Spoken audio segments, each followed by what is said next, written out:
The internet was supposed to give us knowledge, but now it is also giving us something stranger: fake images, fake stories, fake experts, fake emotions, fake science, fake explanations, a flood of content that looks meaningful for 1 second, then disappears into the next scroll. People are starting to call it AI slop. It is not always dangerous in an obvious way. Sometimes it is just low-quality content made quickly, copied endlessly, and pushed into your feed. But when enough slop fills the internet, it becomes harder to find what is real. Richard Feynman would not ask whether the content looks impressive. He would ask something much harder. Is it true? How do we know? Can it be tested? Can it be explained clearly? Or are we only being entertained by the appearance of knowledge? AI slop often has the shape of meaning. It has dramatic titles, emotional music, realistic images, confident narration, and scientific-looking words. But shape is not substance. A thing can look like an explanation and still explain nothing. Feynman warned about science that copies the appearance of real science without the honesty of real science. Today, the internet has a similar problem. It can copy the appearance of knowledge without the discipline of knowledge. It has charts, voices, facts, and confidence, but no real checking. Fake content works because the brain is fast. We judge before we verify. We feel before we investigate. If an image looks real, we pause. If a sentence sounds confident, we believe. If a video feels deep, we assume it has depth. AI can create content faster than humans can carefully judge it. One person can generate hundreds of posts, images, scripts, or videos. The feed becomes faster than thought. And when content moves faster than understanding, the mind becomes reactive instead of reflective. Imagine a river that once carried clean water. Then people begin pouring waste into it. At first, you can still drink carefully. But after a while, the whole river becomes suspect. That is what information pollution does. It does not only create lies, it weakens trust. Feynman's standard was not style. It was reality. Does the claim match the world? Does the explanation survive questioning? Does the evidence support the conclusion? If not, then no amount of polish can save it. The modern internet often rewards quantity before quality. More posts, more clips, more thumbnails, more reactions, more noise. But thinking does not work that way. Understanding is not produced by volume. It is produced by attention, testing, and connection. AI slop can make people feel like they are learning. A short video gives a fact. Another gives a theory.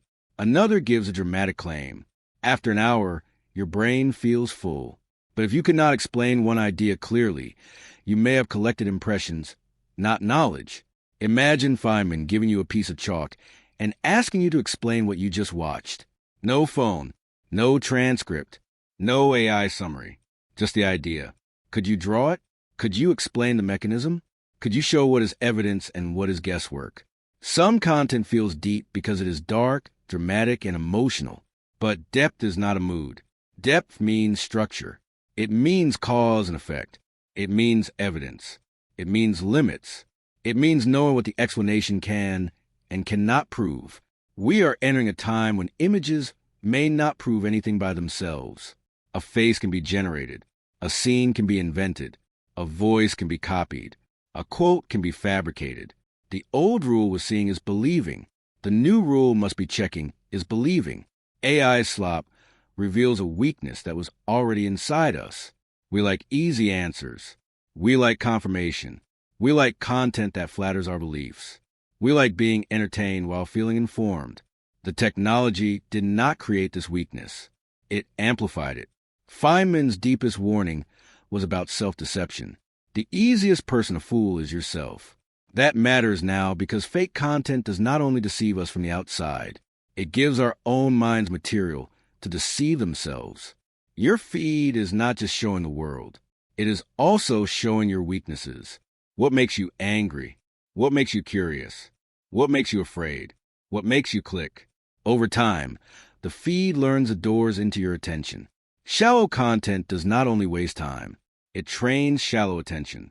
If your mind repeats quick reaction all day, deep concentration starts to feel unnatural. Reading becomes slow. Studying becomes painful. Thinking becomes heavy. Content is what appears on the screen. Knowledge is what remains in the mind after thinking. Content can be produced instantly. Knowledge cannot. Knowledge needs friction. It needs questions. It needs mistakes. It needs correction. AI Slop can create the appearance of expertise at scale, a confident voice, a realistic background, a polished explanation, a professional-looking graph. But expertise is not a costume. Expertise means tested judgment, responsibility, evidence, and correction. When the same claim appears many times, the brain starts to trust it. But repetition is not evidence.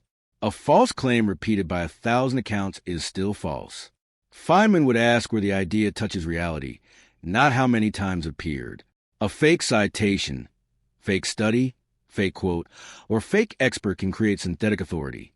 It looks like trust, but it is only decoration. Real authority can be checked. It has sources, methods, accountability, and the possibility of correction. AI Slop spreads because it is cheap to produce and easy to consume. It does not need to be deeply true. It only needs to be clickable. It only needs to hold attention for a few seconds. In the attention economy, even nonsense can be profitable. With good enough, a slop internet is built on good enough. The image is good enough to click. The fact is good enough to repeat. The explanation is good enough to sound smart. But good enough is dangerous when truth matters. The cure is not to reject every new tool. The cure is to think better. Feynman's method is simple. Choose one idea, explain it plainly, find the gaps, check the source, and rebuild the explanation until it becomes clear. The first question should be, how do we know? Not does it look real? Not does it sound smart? Not does it agree with me? How do we know? That question is like a filter. It separates appearance from evidence. Before sharing a claim, look for the source. Where did it come from? Who made it? What evidence supports it? Can the original be found? If the source disappears when you look closely, the content may be floating on confidence alone. The second question is, what would prove this wrong? This is powerful because it forces the mind to stop defending and start testing. A claim that cannot risk being wrong cannot become reliable knowledge. The third question is, can I explain this without copying the words? If you cannot explain it in your own language, you may not understand it yet. You may only be carrying someone else's sentence. The future internet will not only need better algorithms, it will need better thinkers. People who can pause. People who can verify. People who can resist emotional manipulation.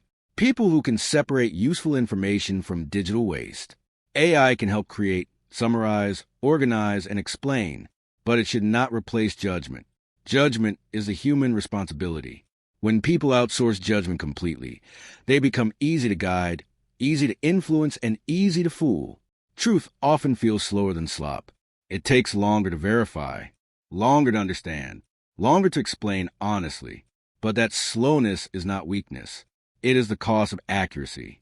Fast content gives instant feeling. Real knowledge gives lasting clarity. Clear thinking is becoming rare because confusion is profitable. But rare things become valuable. The person who can think clearly in a polluted information world has an advantage. They do not only consume, they judge, they connect, they understand. Feynman's mindset was not about pretending to be smarter than everyone else. It was about being honest enough to admit confusion, curious enough to investigate, humble enough to be corrected, brave enough to choose reality over ego. Here is a simple practice. After watching something, close the screen and write 3 lines. What was the claim? What was the evidence? What did I actually understand? If you cannot answer, the content may have passed through your mind without becoming knowledge. A clean mind is not a mind that avoids all information. It is a mind that filters. It chooses carefully. It checks before believing. It asks before repeating. It understands that attention is not garbage space for the internet to fill. The real danger is not that fake content exists. Fake content has always existed. The real danger is scale. When low-quality content becomes endless, people may lose the habit of expecting quality at all. The next generation may grow up in a world where fake images, fake voices, fake experts, and fake explanations are normal. That means the skill of verification will become as important as reading itself. AI slop does not destroy the internet in one dramatic moment. It fills it slowly. One fake image, one shallow answer, one copied script, one invented fact, one more piece of content that looks like meaning but carries none. So the next time something appears on your screen, do not only ask whether it is interesting, ask whether it is real, ask whether it is useful, ask whether it helps you think better. Because in the age of AI slop, Feynman's warning matters more than ever. Do not fool yourself.